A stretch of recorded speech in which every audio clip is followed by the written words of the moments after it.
Sempat terhenti karena pandemi COVID-19, Pekan Olahraga Pelajar Daerah atau Popda saat ini kembali bergulir.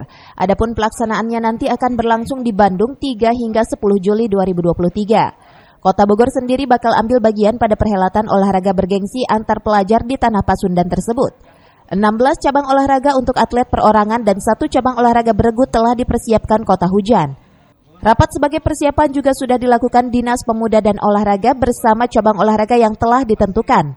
Hampir kebanyakan adalah cabang olahraga bela diri. Berbicara target, tentunya Kota Bogor optimis bisa memberikan yang terbaik dan mengharumkan kembali nama daerah ke tingkat provinsi. Berjalan Popda nih, COVID baru tahun sekarang diadakan kembali oleh provinsi. Kita udah rapat kemarin orang pertama kepada cabur-cabur yang memang akan kita berangkatkan. Jadi cabur yang berangkat adalah cabur yang bisa dipertandingkan secara perorangan dan berpasangan. Untuk yang beregu kita nggak berangkat dulu karena kondisi anggaran.